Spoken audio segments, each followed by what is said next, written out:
আসসালামু আলাইকুম বন্ধুরা, আশা করি আপনারা সবাই ভালো আছেন এবং সুস্থ আছেন। Indian R15M versus Indonesian R15M, এই দুইটা বাইকের দাম আজকের ভিডিওতে আলোচনা করব। বাইকের দামের তফাৎ কতটুক সেটাও বলে দিব। ভিডিওটি প্রথম থেকে শেষ পর্যন্ত আপনারা ধৈর্য সহকারে দেখবেন, তাহলে বুঝতে পারবেন। চলুন কথা না বাড়িয়ে ভিডিওর মূল টপিকে যায়। তবে এখনও পর্যন্ত যারা আরমান সারোয়ার ইউটিউব চ্যানেলটি সাবস্ক্রাইব করেন নাই, তারা অবশ্যই আরমান সারোয়ার ইউটিউব চ্যানেলটি সাবস্ক্রাইব করে ফেলবেন, যেন পরবর্তী আপডেট নোটিফিকেশন পেয়ে যান। ইন্ডিয়ান R15M এর তুলনায় ইন্দোনেশিয়ান R15M বাইকটির তফাৎ, টাকার তফাৎ হচ্ছে 1 লাখ টাকা, বরাবর 1 লাখ টাকার তফাৎ। প্রাইসটা বলে দিচ্ছি, বাট ব্যবধানটা আমি বলে দিলাম, 1 লাখ টাকা তফাৎ। আজকের ভিডিওতে আমি Indian R15M only black colour, iconic black colour বাইকটির প্রাইস বলবো। কার্বন ফাইবারের প্রাইস আরেকটু বেশি। ব্ল্যাক কালার R15M বাইকটির প্রাইস চলতেছে আপনার 6,10,000 টাকা। Same Indian R15M carbon fibre বা আইকনিক কার্বন ব্ল্যাক কালার বাইকটির প্রাইস চলতেছে 6,25,000। আর ইন্দোনেশিয়ান R15M বাইকটির প্রাইস চলতেছে আপনার 7,10,000 টাকা আস্কিং প্রাইস।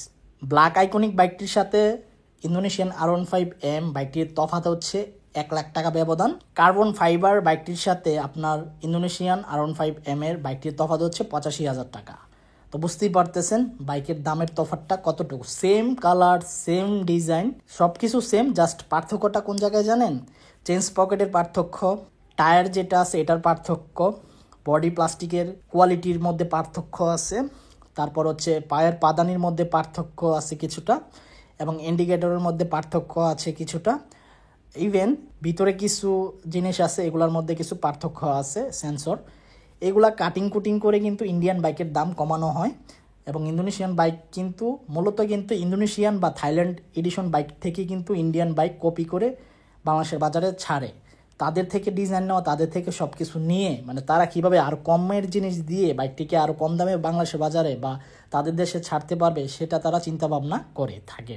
তবে বাজেট যাদের একটু কম তারা ইন্ডিয়ান বাইক ক্রয় করতে পারেন, আর যাদের বাজেট নিয়ে কোনো প্রবলেম নেই তারা ইন্দোনেশিয়ান বাইক ক্রয় করতে পারেন। তবে ইন্দোনেশিয়ান বাইক চালিয়ে খুবই মজা, অসাধারণ মজা, এটা বলে শেষ করতে পারবো না।